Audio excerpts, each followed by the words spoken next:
Eu quero voltar hoje ao assunto do último vídeo, ao Deus do amor erótico. A como no amor erótico é possível chegar até mesmo ao que podemos chamar de divino. E com isso eu quero enfatizar que no amor erótico encontramos algo além da lei, ou até mesmo fora da lei. Isso me lembra, na realidade, de uma discussão que houve na antiguidade entre dois filósofos seguidores de Platão, chamados Porfírio e Iâmblico, que tiveram uma longa discussão sobre magia e ritual e seu lugar na vida humana. E o Porfírio colocou para Iâmblico uma pergunta sobre amarração.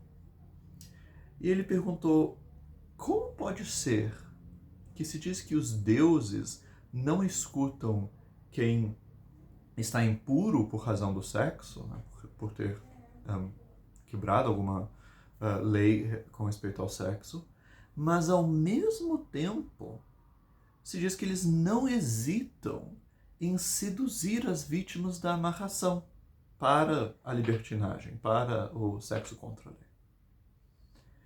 A isso, Iâmblico respondeu: olha, essas relações eróticas que acontecem por meio da magia do amor e que parecem estar contra as normas, elas acontecem de três modos. Ou elas de fato são fora da lei, mas elas estão de acordo com uma razão e uma ordem superior às próprias leis. Ou elas estão de acordo com a harmonia e o amor que une o mundo inteiro. Mas aqui há certas partes que não estão em simpatia umas com as outras, que estão desencontradas e estão misturadas. E daí, nessa situação, ocorre também uma magia que produz um sexo fora das normas. Ou talvez elas produzem algo bom e belo, que é o desejo erótico nos amantes. Mas os amantes daí pegam isso e fazem disso algo ruim, né? Eles recebem mal os belos presentes que o rito ou a magia lhes ofereceu. O que me lembra aqui é especialmente essa sugestão de Iâmblico, que o que pode parecer uma relação sexual contra a lei, de fato é contra a lei, mas ela é produto de algo superior à própria lei. No último vídeo, eu raciocinei até a existência de uma divindade do amor erótico, passando por meio da noção de lei, né? Nós, frequentemente, se não nos engajamos numa filosofia religiosa ou algo assim, nós frequentemente achamos que as leis são as coisas mais potentes do mundo, né? Seja leis da natureza, ou leis lógicas, ou leis morais, né? Há um jeito que as coisas têm que ser porque elas são o que são. E então, simplesmente porque um pensamento deve exprimir uma coisa, um conceito deve captar uma coisa determinada e específica, não faz sentido, né, pensar algo e seu contrário ao mesmo tempo. Daí você não está mais pensando, né? Então, daí nós temos da natureza do próprio do pensamento a lei da não contradição. Então, as leis podem parecer o que há de mais básico ou mais fundamental e determinante no mundo. A ideia de uma divindade é justamente que é algo mais do que a lei. Que para que a gente diga que uma coisa, para que a gente saiba o que são as coisas, a gente precisa antes saber para que são as coisas, né? Nós precisamos ter um valor pelo qual nós julgamos as coisas. A gente sabe, por exemplo, a gente pode estudar e observar os animais e descobrir quais são as leis que regem a vida deles, porque nós vemos a realização de um valor e a gente acha que, bem, o gato verdadeiro, o gato no seu melhor estado é o gato, sabe, feliz, vivendo uma vida em que ele consegue se exprimir e se desenvolver completamente.